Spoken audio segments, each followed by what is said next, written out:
Bueno, ¿qué fue lo que vimos la última vez? A ver, ¿alguien me puede ayudar?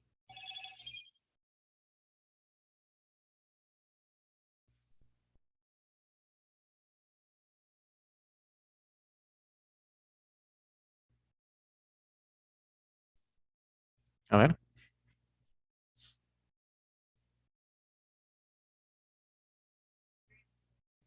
¿qué tema fue que vimos?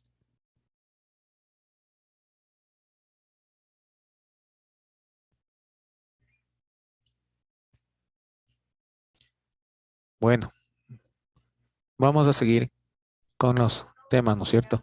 Estábamos viendo los diferentes sistemas, digestivo, respiratorio, de excreción, ¿no es cierto? Eso fue lo que vimos en las clases pasadas.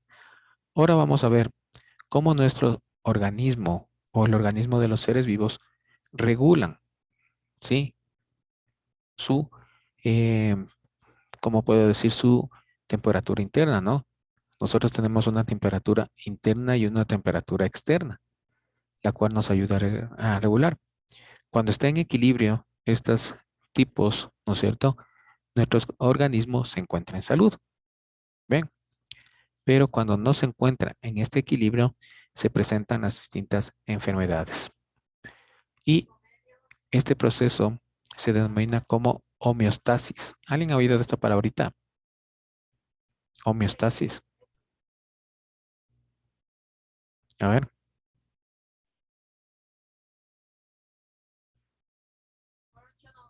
señorita Vázquez, ¿ha oído de esta palabrita? Homeostasis. No, Lice, no lo he escuchado. Bueno, señorita Bonilla, No, tampoco. señor Palma, ¿no? Bueno, van a abrir su librito, por favor, en la página 82.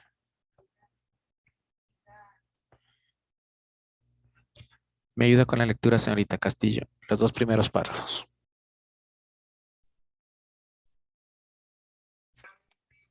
Osmorregulación y termorregulación en animales.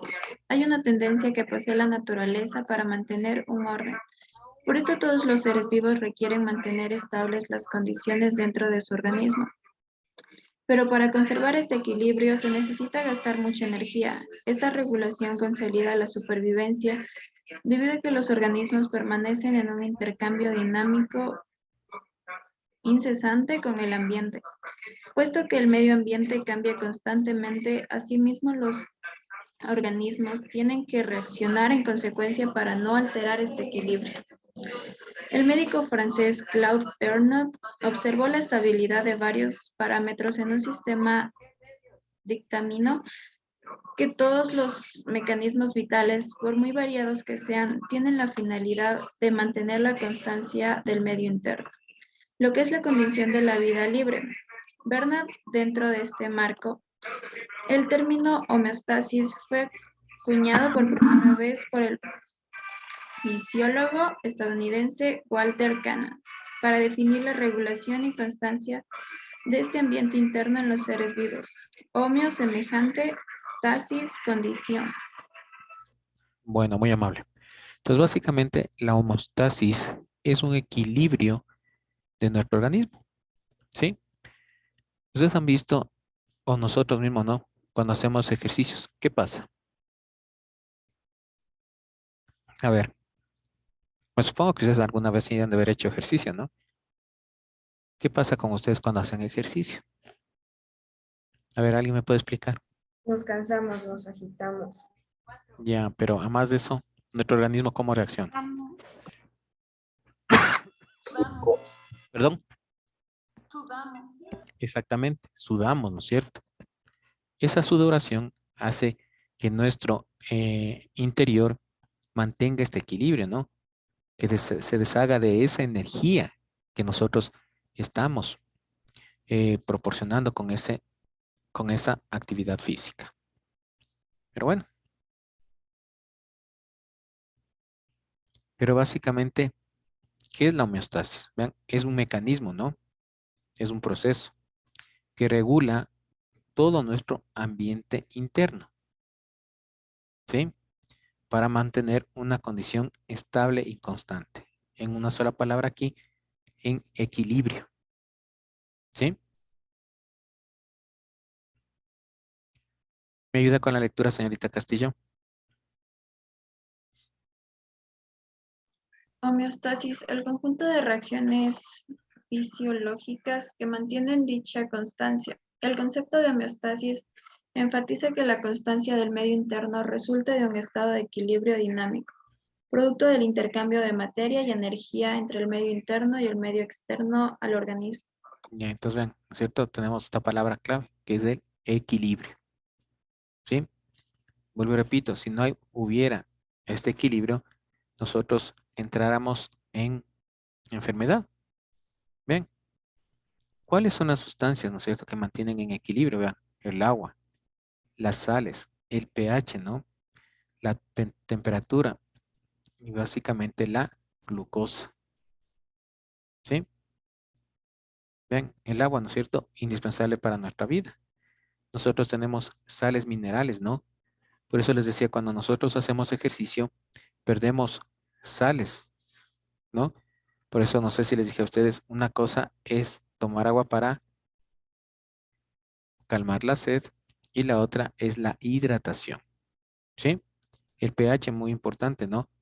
Que es el potencial de hidrógeno, que nos ayuda a mantener la acidez o la basicidad de nuestro cuerpo. La temperatura corporal y la glucosa, ustedes saben que nos ayuda a proporcionarnos la energía.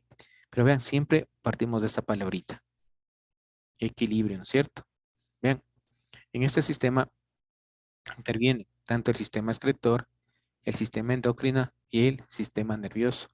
¿Por qué? Porque ayudan a regular, ¿sí?, este equilibrio. ¿Me ayuda con la lectura, señor Palma?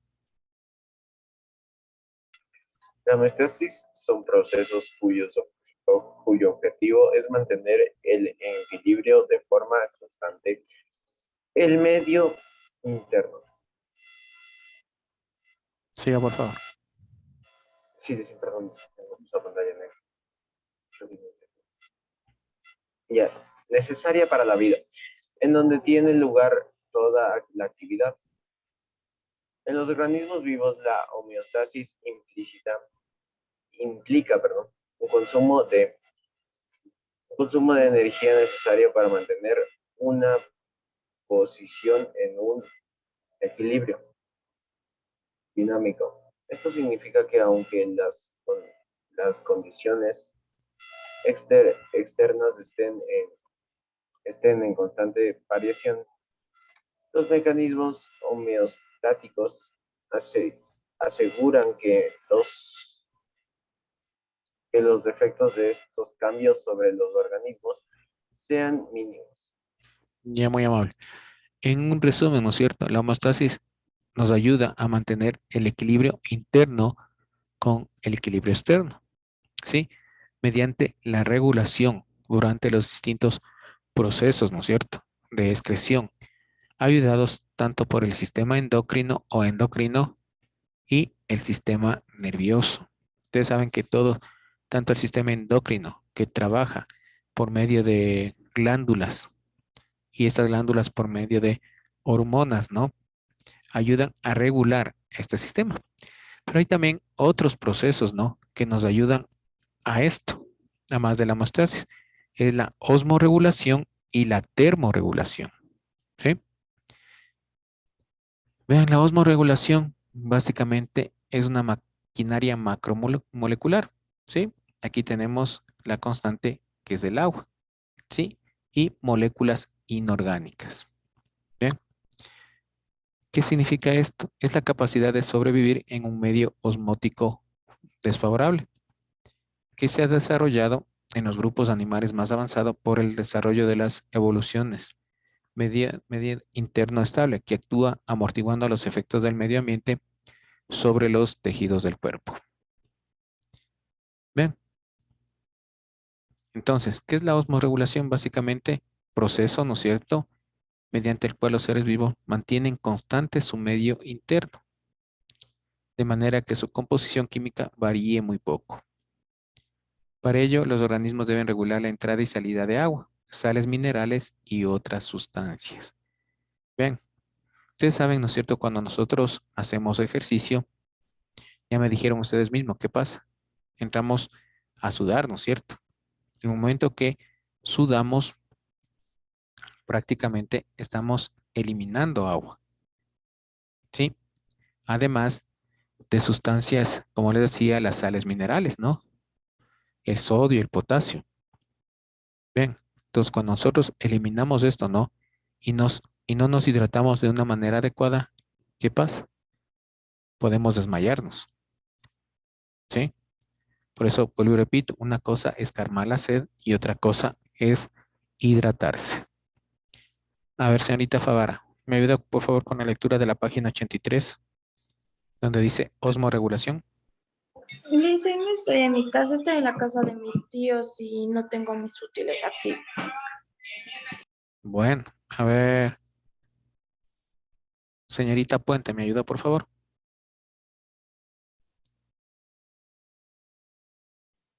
Licen, disculpe, pero yo tampoco estoy en mi casa por eso de las fiestas. Nos vinimos acá a la costa y por alguna razón se me olvidó traer todo eso. Verán, señoritas, yo ahorita ya me tienen que subir los organizadores gráficos. Yo les dije que solamente un día voy a dar para que hagan los organizadores. Ya no es culpa mía. A ver, señor Escobar, ¿me ayuda por favor?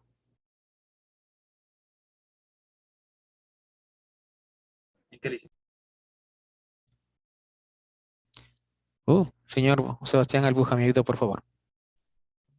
La osmorregulación es el proceso relacionado con la osmosis y la regulación de la presión osmótica, más el flujo del agua y la concentración de sales. Así, los seres vivos conservan relativamente invariable su medio interno. Estos procesos involucran el mantenimiento de una concentración osmótica interna diferente de la del medio. Los órganos que colaboran íntimamente con la osmorregulación son los órganos excretores. La regulación se presta según el tipo de excreción. De esta manera, el flujo del agua ocurre en doble sentido, es decir, los organismos ingresan agua como resultado de reacciones metabólicas, y el agua fluye de salidas gracias a la orina, el sudor y por osmosis. Los organismos se adaptan a tres tipos de ambientes: marino, de agua dulce y terrestre. Para ello, dependiendo del medio, existen organismos con dos tipos de regulación osmótica. Siga nomás. Tipos de organismos osmoconformadores. La concentración interna varía paralelamente junto con las modificaciones del medio externo. En este grupo se encuentran la mayoría de invertebrados, los vertebrados acuáticos y los terrestres. Tipos de organismos osmorreguladores. Mantienen su concentración osmótica interna en un nivel constante, aun con cambios del medio. Los hay de dos tipos: hiposmorreguladores e hiposmorreguladores. Hiperosmorreguladores. Vertebrados e invertebrados terrestres y mamíferos acuáticos. Termorregulación. Ya, muy amable, gracias. Aquí está hablando prácticamente y repite cada vez una palabrita, la ósmosis. A ver, ¿qué es la ósmosis? Eso ya les han de verdad en otro año a ustedes. A ver, ¿qué es la ósmosis?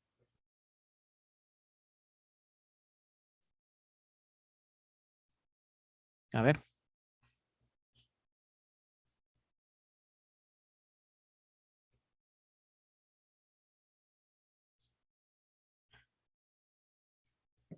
Es donde se distingue por el paso del agua a través de la membrana semipermeable.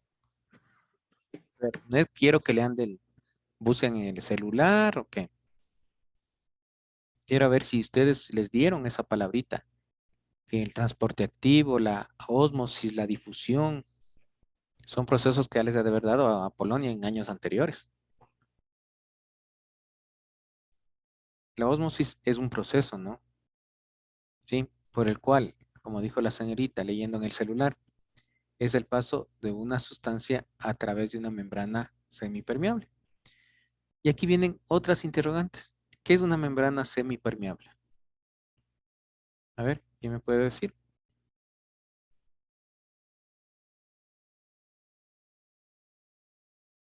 Hay Que tres da tipos de protección. Bueno, hay tres tipos de membrana, ¿no? Permeable, semipermeable e impermeable. Ya desde ahí partamos. La membrana impermeable, ¿cuál será?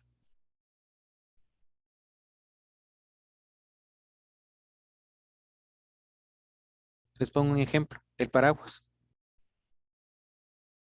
¿Para qué se utiliza el paraguas? Protegerse del agua. Ya, ¿no es cierto? No permite el paso del agua. Entonces, perdón, se me secó la garganta. La membrana impermeable es aquel que no permite el paso de ninguna sustancia. Cuando hablamos de la sustancia tenemos dos componentes, soluto y solvente. ¿Sí? Solvente es el agua, hablemos así. Y soluto, si ponemos un ejemplo, el azúcar. ¿Sí? Cuando nosotros ponemos el azúcar en el agua, ¿qué pasa? Se disuelve, ¿no? Entonces, si yo boto el agua, es agua de azúcar, en un paraguas, ¿pasa el paraguas? ¿Qué creen ustedes? ¿Pasa o no pasa? No, no es cierto. Entonces, una membrana impermeable no deja el paso tanto del soluto ni del solvente. ¿Sí? La permeable, en cambio, deja el paso tanto al soluto como al solvente. ¿Ya? Y la semipermeable solamente deja pasar una parte de la sustancia. ¿Sí? Entonces, este proceso de la ósmosis a través de la membrana plasmática se produce en esto. Pasan solamente ciertas sustancias hacia el interior de la célula. ¿Sí? ¿Para qué? Para que la célula pueda producir su trabajo. ¿Sí? Bien, y asimismo elimina sustancias de desecho. Por eso dice aquí, ¿no es cierto? Que básicamente en esta osmorregulación, básicamente actúan el sistema excretor. ¿Sí? ¿Cuál es el sistema excretor? Básicamente se acuerdan que eran los riñones, ¿no? ¿Sí? Por donde se filtra la orina. Vean, entonces, gracias a este sistema osmorregulador, ¿no es cierto? Nosotros no nos enfermamos. Como les decía anteriormente, ¿no? Vean, ustedes han de haber visto algunas personas que se aguantan al orinar, especialmente a las señoritas, ¿no? Se les entiende porque a veces los baños son sucios, ¿no? Eso que ustedes se aguantan, muchas de las veces a la postre les produce infecciones. ¿Sí? ¿Por qué? Al ser los riñones un sistema de filtración, ¿no es cierto? Ahí se eliminan no solamente sustancias, sino también a veces bacterias. Y al tener ese medio, ustedes pueden provocar ese tipo de infecciones. Por eso les digo, es muy importante este sistema osmorregulador, ¿no? Luego tenemos otro sistema, la termorregulación. Aquí está basada básicamente por el sistema endocrino, ¿sí? Prácticamente por el hipotálamo, que es el que nos regula nuestra temperatura corporal, ¿sí? La termorregulación es muy importante, ¿no? Ustedes saben que hay niveles y ahorita en estos 2 años han hablado, ¿sí? La fiebre, vean, es un factor muy importante, ¿no? Que nos indica que una persona está en enfermedad, ¿sí? Los valores normales de la temperatura son 36.5, ¿no? ¿Sí? Se tiene una variable, 5 para arriba, 5 para abajo, la persona está en situación normal. Pero si ya pasa de los 37 grados centígrados, vean, una persona puede ya entrar en un estado de enfermedad.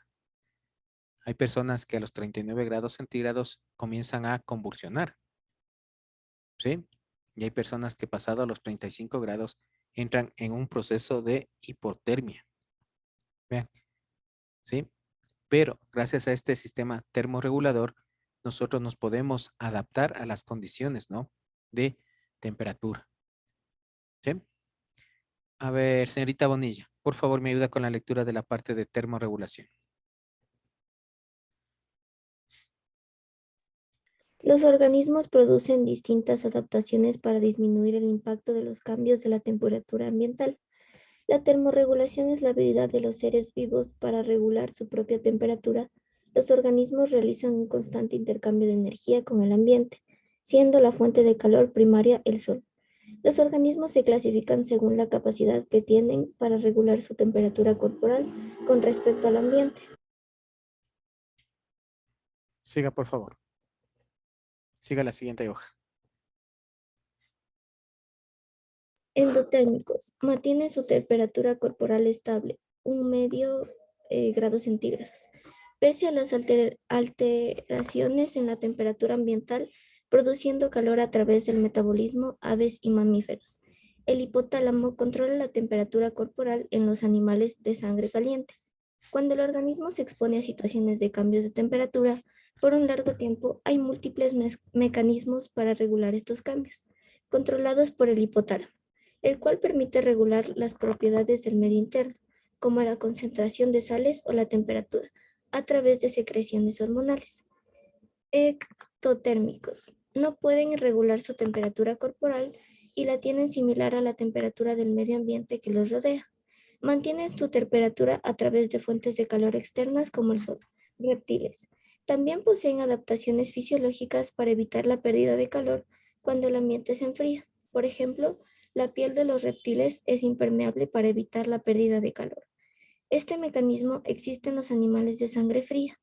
Los mecanismos de los que se aprovechan los organismos ectotérmicos para intercambiar energía son los siguientes: conducción, transmisión de calor por nexo directo; radiación, transferencia de calor entre dos cuerpos sin contacto por la emanación de energía electromagnética; sol, evaporación, cuando la temperatura se eleva sobre determinado nivel, se produce sudor que se evapora por el calor; convección, transferencia de calor por agitación de un fluido o de un gas. Ya, muy amable. ¿Nosotros qué tipo de termorregulación seremos? ¿Endotérmicos o ectotérmicos? A ver, ¿qué me dice? Endotérmicos. Endotérmicos, exactamente, ¿no es cierto? Porque nosotros somos de sangre caliente, ¿sí? Y vean, por eso nosotros, mediante esta regulación, ¿no es cierto?, de la temperatura, podemos mantener un equilibrio. Cuando les decía, cuando se pierde este equilibrio, ¿no es cierto?, entramos en dos casos, en dos fases. Una fase febril, que es el aumento de la temperatura, ¿sí? Y la otra, que es la hipotermia, que es la disminución de la temperatura. Los dos tipos, ¿no es cierto?, pueden a nosotros ocasionarnos la muerte. Vean, por eso tenemos este sistema regulador. Como les decía al comienzo, el hipotálamo es la principal fuente de regulación, ¿no? ¿Cómo lo hace? Mediante un sistema hormonal. Este sistema hormonal regula nuestra temperatura corporal, ¿sí? Cuando nosotros elevamos la temperatura, ¿no es cierto?, entramos en un estado febril y en nuestro organismo se produce hormonas que ayudan a controlar ese estado, ¿no? Febril. Pero cuando esto está asociado a una enfermedad, es muy difícil, ¿no? Porque tenemos que combatir la enfermedad. Por eso vean uno de los síntomas del COVID, ¿no? Es la fiebre, ¿sí? Y asimismo, cuando estamos bajo temperaturas, ¿no es cierto?, nuestro organismo también trata de defendernos, pero básicamente hay un límite, ¿no es cierto?, para esta defensa, ¿sí? Cuando ya pasa este límite, entramos en una etapa de hipotermia, ¿sí? Y la persona puede fallecer. Vean. Además de la hipotermia, que es el descenso de la temperatura, vean, ¿qué pasa en nuestro organismo? Nuestros pulmones pueden colapsar, pueden explotar, vean, por la baja de temperatura. Y por ende nos puede provocar la muerte. Vean, por eso es importante este proceso de la homeostasis, ¿no? Que es el equilibrio que debe tener todo organismo, especialmente los seres vivos, mediante procesos de regulación. ¿Sí? Por eso les decía en el ejemplo, ¿no es cierto?, cuando nosotros hacemos ejercicio. Sí, como decías, nos sentimos cansados, agitados. También hay aumento de temperatura, ¿no? Interna. Entonces, ¿cómo hace nuestro organismo para defender este aumento de temperatura? Mediante la sudoración. Bien. Y la sudoración, ¿qué perdemos? A más de agua también perdemos electrolitos. ¿Sí? Entonces, cuando nosotros ya hacemos o dejamos de hacer nuestra actividad física, debemos recuperar esos electrolitos. ¿Sí? Que ayudan a mantener este equilibrio interno dentro de nuestro organismo. ¿Sí? Por eso es muy importante esta situación. No sé si tienen alguna pregunta, por favor. Le dicen, ¿y cómo se mantienen el calor los osos polares? Los osos polares mantienen el calor es mediante la acumulación de grasa. ¿Sí? Por eso los tienen que estar comiendo constantemente. Ellos acumulan grasa y eso les protege del frío. No así el pelaje, ¿no? Bueno, el pelaje les ayuda en algo, pero básicamente el color blanco de los osos polares es por supervivencia. ¿Sí? Les ayuda a camuflarse de sus depredadores. ¿Sí? Por eso bueno, ustedes no. Si yo llevo un oso de anteojos de aquí al Polo Norte, ¿qué pasa? El oso de anteojos es negro, ¿no? Y se le puede visualizar. De igual manera, el oso polar aquí se le puede visualizar. Entonces, el pelaje les ayuda a camuflar, ¿sí? Los que le mantienen la temperatura, básicamente, es la grasa que se acumula debajo de la piel, ¿sí? Bueno, no olvidarse, ahorita terminamos otro tema. Ya les voy a habilitar, como les dije, para que me suban los organizadores gráficos. Esta vez solamente les habilito por un día. Ya no les voy a habilitar por una semana porque no lo hacen y después yo tengo problemas. Así que les voy a habilitar solamente por un día, ¿no? Para que me suban los organizadores gráficos. Ahorita tendríamos el organizador gráfico de la respiración, circulación, digestión y excreción de los animales, que es de la página 7880, sería uno. Y este que vemos ahorita sería el segundo organizador gráfico, ¿sí? Entonces, tienen dos organizadores gráficos para... Bueno, el otro ya debían haber hecho, ¿no? Porque ya terminamos. Ya les dije que clase terminada tenían que haber hecho. Este tendrían que hacer nada más. Y que suban a la plataforma. Bueno, señores y señoritas, nos vemos la próxima clase. Hasta luego. Ay,